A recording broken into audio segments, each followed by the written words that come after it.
control them and keep them at the proper orbital level. So that's one problem with satellite controllers we deal with. Another one is that we also have the solar radiation storm going on at the same time. The S on our scale, we hit 2 at that level earlier on that 1 through 5, and that can cause particles, energized particles from the sun, to get into the interior electronics and cause anomalous commands to happen, is one example. Wow. How long do the impacts carry on? The technical ones, but also the aurora. Peace. So Hey. to watch. Hey, buddy. Even as far south as here in Georgia, and that just doesn't happen. I'm gonna come over and No, sit it's down. pretty rare, isn't it? I just saw the aurora here from my house in Woodbury, Colorado. Oh, really? Which I haven't seen in the 9 years that I've been here. So yeah, it's pretty rare for these events to happen. And but that's why we do what we do. Our job here is to not necessarily report on the aurora, but it's certainly something people are interested in, so that's why we talk about it. But we're really tailored in making phone calls and contacting all the infrastructure operators, whether it's satellite communications, GPS navigation. By the way, we've had a lot of reports of GPS inaccuracies and issues today for certain types of systems because of these storms. And that's what we do here. It's mitigating problems, talking to customers and users of our information to make sure the operators buddy. can avoid as many problems as possible. You know, when you go back and you know, even talking about what happened in 2003 and so on, we become ever more dependent on technology, on gadgets, on things like GPS. Does that make it more likely that things will be affected by something He's like sitting this, right or there. are we also more knowledgeable and we learn how to mitigate? Yeah, Michael, it's true. Some technologies we're still learning about. This is a test case scenario for some of the technologies to see how they're actually impacted, because some things have developed so quickly we just don't know. We haven't had this type of storm since 2003. So we're still learning as we go through this. Meanwhile, things we've learned in the past, measures of protections have been done. Your colleague to the north in Canada there was mentioning about nothing experienced for power outages in Canada. That's true. Some of the things that have been installed inhibit the induced currents that happen from these storms on the high voltage transmission line. They're called inhibitors. And some of those have been spun up and they're being utilized and to deflect and kind of keep the current from building up, which is harmful to transformers. When will you be, you know, when we talk about how long this goes on and so on, when will you be relieved that, you know, we got through it without major mishaps? We are anticipating still potential issues. Hey, buddy. I see ya. Because we had yet another one of these coronal mass ejections leave the sun earlier today, and potentially another one not too long ago from solar flares that are still taking place. These oftentimes associated with each other, and it's all in the region that Chad described, a gigantic sunspot complex in the southern hemisphere of the sun. We're not going to be out of that threat for certain types of storms at all our scales until it rotates If I to turn the and light beyond out. the sun, and that's going to still take yet another several days. What can we, well, people like you actually, people who know what they're talking about, what can we learn from events like this? We can learn how to message properly, and we've done a great job of that so far from everything we've learned in the past. We've broadened our audience, our government here in the United States, as well as international partners, even though in the United Kingdom and elsewhere around the world. They are all concerned now because of things you mentioned with our technology, and they want to have measures in place to properly mitigate problems. Have rules, make sure things are being followed. Here in the United States, there's executive orders, there's bills and legislation, working groups all assembled to design to help protect from a major space weather event. Because if we ever experience something like the Carrington event, which by the way was over 10 times stronger than the event that collapsed the power grid in Canada in 1989, we're going to be in some trouble potentially. Wow. So fascinating to talk with you, and we appreciate you staying up. Your night is far from over, I venture to say. Sean Dale, thanks so much. You're very welcome, Michael. Thank you. Good night. Good to see you.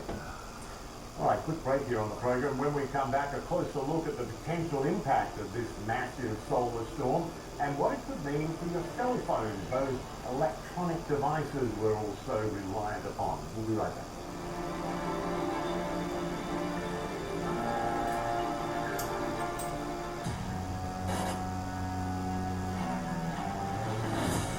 The whole myth has to be reimagined. There was fear. You didn't know whether you were next. There have Yeah, I was called in and they saw what turned out to be the biggest art heist in history. He went from gold medal winning icon to a pariah. How it really happened with Jesse L. Martin, Sundays at 9 on CNN. George, can you turn the music off? George? George! George, can you get that? George! George. Hello, George. Can you mute the music? All right. Thank you, George. For what?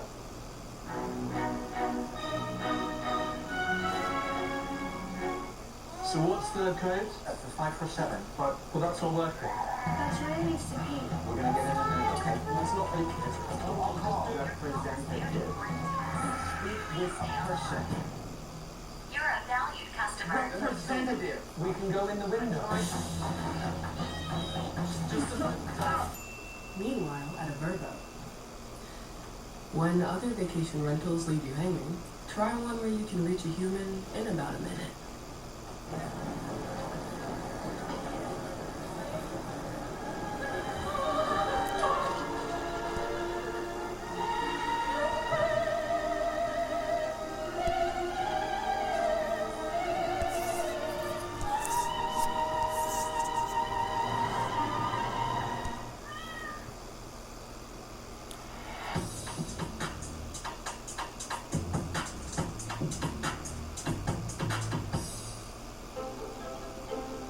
Trees don't have hearts, but they do have something like a heartbeat. Every night, a tree gets a little bit every day that a tree thinks it's a little bit. And that motion, which is less than a human hair, is what we measure with the tree plant. Alright, so I'm going to go ahead and put these two tree tags.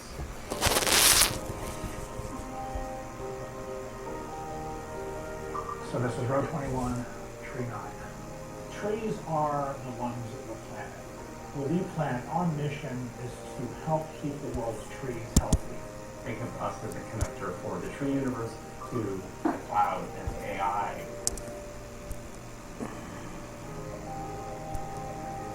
From being people on a planet to being actually the caretakers of the planet is something that I feel really passionately about.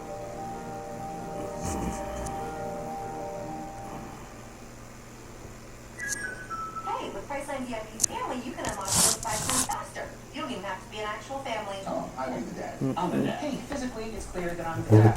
Okay, so which dad is paying? You're the dad. Your small business is all your dreams, all your plans, all your dough. Keep it safe and keep it yours with Spectrum Business. Made to protect with award-winning multi-layered security. First, we encrypt your data at multiple points and monitor our network for threats 24/7. Next, our advanced Wi-Fi with Security Shield defends all your Hey, devices. buddy. If it's connected, it's protected. The final layer of defense is desktop security for your computer. Protect your small business with multi-layered security only from Spectrum Business. Made to work. Why choose the Sleep Number Smart Bed? Can it keep me warm when I'm cold? Wait, no, I'm always hot. Sleep Number does that. Can I make my side softer? I make my side firmer. Sleep Number does that. I'm gonna come over and stick my hand out. You be as open with me as I am with you. Is that still cool? Is that you? 94% of smart sleepers report better sleep. Now, Are you save terrible, 50% man? with Sleep Number limited edition smart Are you bed plus free Pleiadian? when you add an adjustable base. Shop Are you now at good? sleepnumber.com. Are you a musician? Premier Sunday, June 2nd at 10 on CNN.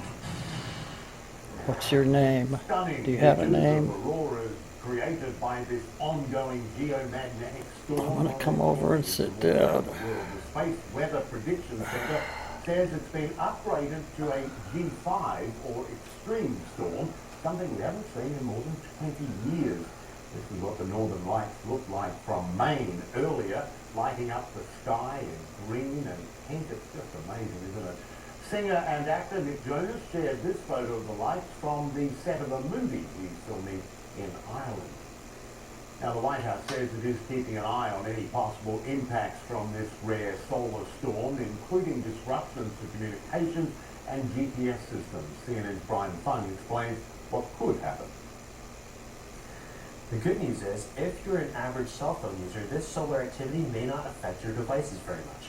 The exact reasons for that are really interesting, and it gives you a fascinating glimpse into how our everyday technology really works, not to mention the science behind this storm.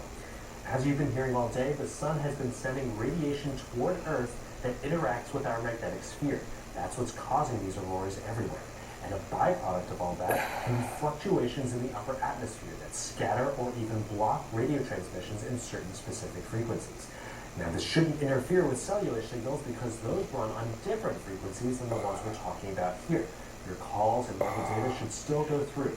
But what can these storms affect? Well, the list includes satellites in orbit as well as any signal trying to reach them through the ionosphere. That's the upper layer of the atmosphere we were just talking about.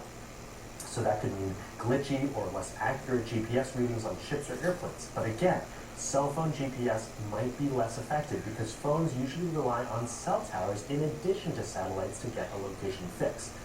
Now, shortwave radios will likely have issues. That's because in order to increase their range, people typically try to bounce them off the underside of the ionosphere.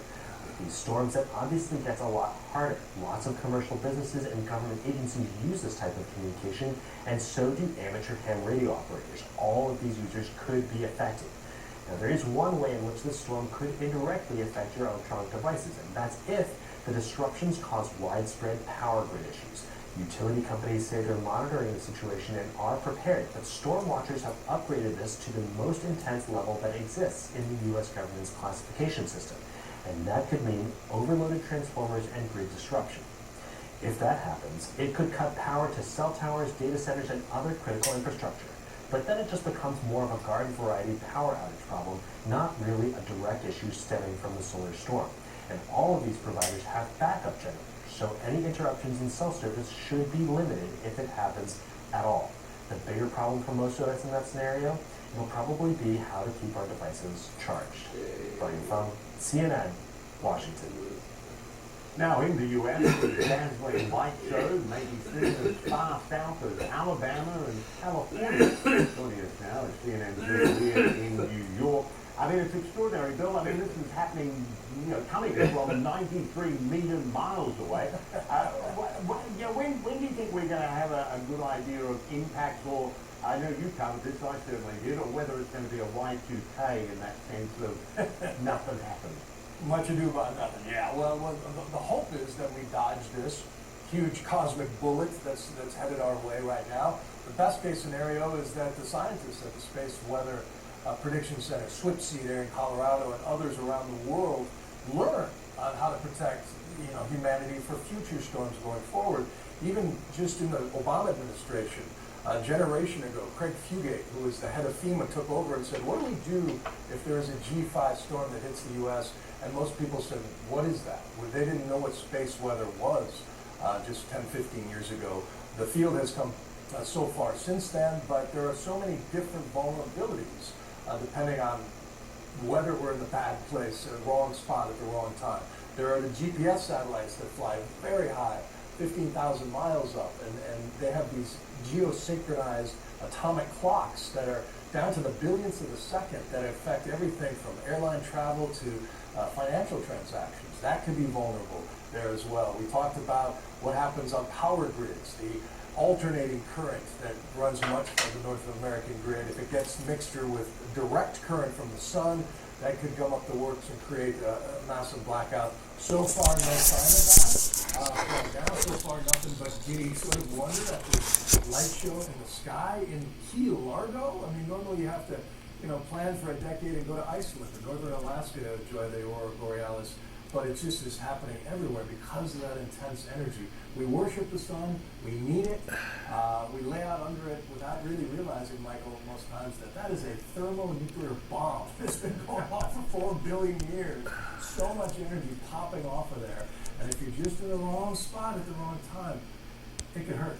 Yeah, absolutely. I mean, it's amazing. I mean, talking about the auroras, I mean, here in Georgia, I've been here 30 years in Georgia. I've never seen any sign of it. You get up on the roof of the building, there's a glimmer, which is just amazing, even with all the Atlanta light pollution. Do you get a sense, and you've been talking to a lot of the scientists, that this is also a learning event?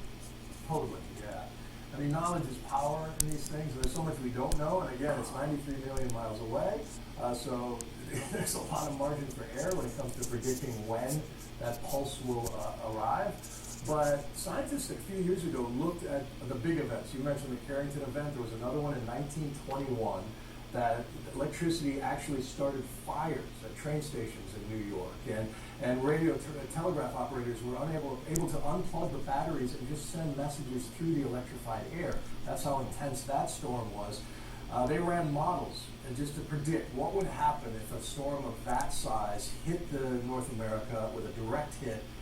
It could affect 130 million people. They predict it could cost between $1 and $2 trillion to repair. That could take from 4 to 10 years to pick up the pieces if something that devastating would happen. That's absolute worst case scenario, and the odds against it are infinitesimal, but you never know, right? And so, you know, the way we can depend on these devices in our lives more and more, the more we know about what could threaten them, the better. Yeah. Well, let's hope that it was the Y2K. I mean, CNN sent me to Sydney for Y2K, so I got a great fireworks display out of that, and the world kept spinning. Yeah, let's hope that it's that. Bill Weir, good to see you there in New York. Appreciate it. Likewise.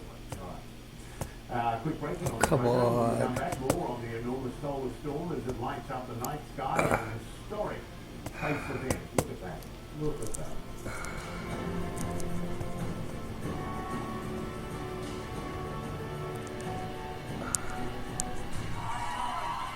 Sanity needs a safe space. We've got a show where right and left talk to each other. CNN presents an encore presentation of HBO's Real Time with Bill Maher. Tomorrow at 8 on CNN.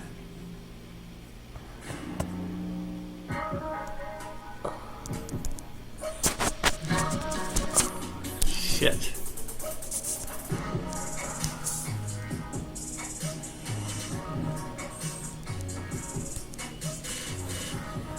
Make your dream car a reality.